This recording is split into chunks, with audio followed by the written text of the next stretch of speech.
Mas eu queria dar mais uma olhadinha nesse inciso. Aqui na parte final, ele fala o seguinte: para fins de dificultar ou de qualquer modo induzir a erro autoridade policial, perito ou juiz. Ou seja, ele complementa essa mesma figura. Tá? Se ele fizer isso simplesmente para utilizar, for um bandido, ele aumentou o calibre da arma, tornou uma arma de fogo de uso comum, que precisa de simplesmente uma autorização comum, de posse comum, para uma arma de fogo de uso restrito, para utilizar nos seus crimes, certo? Ele está enquadrado aí. Ou se ele utilizou a arma de fogo, vamos dar um exemplo, ela tem um calibre 38. E ele modificou essa arma para um outro calibre para tentar o quê? Se livrar da perícia. A perícia vai falar, essa arma é 38. Ele fala, não, meu calibre é 32. Meu calibre é 7.65. Não interessa. Se ele, mesmo que ele tenha utilizado no calibre inferior, que era o calibre de uso autorizado, se ele passou isso para um outro calibre para ludibriar as autoridades, perito e tudo mais, ele vai ser enquadrado nessa mesma figura. Tá bom? Vamos continuar. Terceiro, inciso 3. Possuir, detiver, fabricar ou empregar artefato explosivo ou incendiário sem autorização ou em desacordo com determinação legal ou regulamentar. Tá? Esse é um inciso que ele se encerra em si mesmo, né? A gente não precisa muita explicação, ele se mata em si próprio.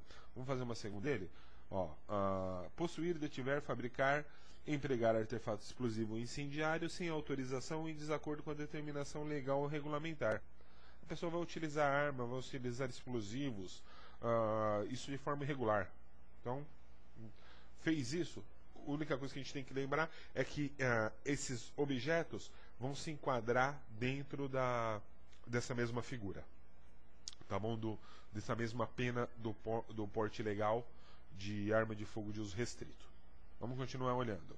Portar, possuir, adquirir, transportar ou fornecer arma de fogo com numeração marcada ou qualquer outro sinal de identificação raspado, suprimido ou adulterado. Ele completa aquele artigo anterior, que ele fala de modificar e alterar. Aqui ele acrescenta o que? Ocultar, raspar, arma de fogo com a numeração raspada, numeração adulterada.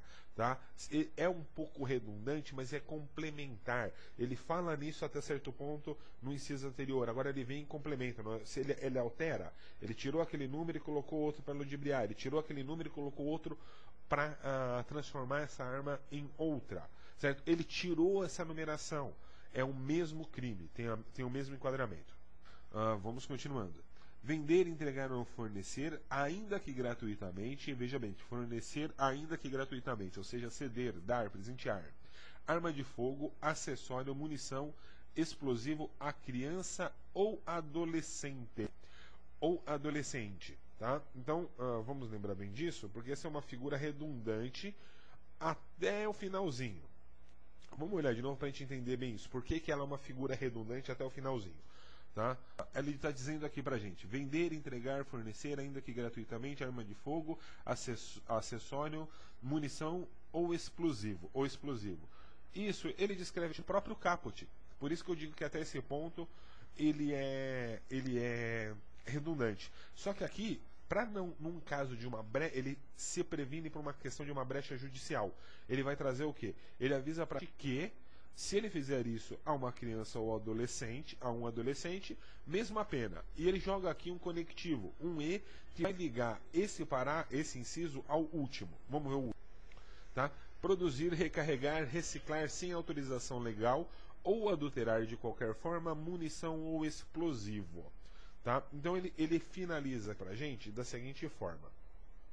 Ele fala que tudo aquilo que está no caput, se for feito para uma criança ou para um adolescente, não exclui dessa pena, não exclui da lei. É a mesma pena. E depois ele diz que é o seguinte: adulterar, fazer adulteração, modificação de números de munição e explosivo, assim como da arma de fogo, que ele tinha dito pra gente nos incisos anteriores, é crime e se enquadra da mesma forma.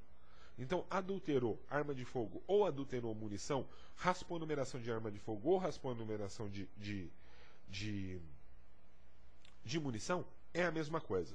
Tá? Ele vai finalizar pra gente agora, dizendo que tudo isso é insuscetível de liberdade provisória. É insuscetível de liberdade provisória.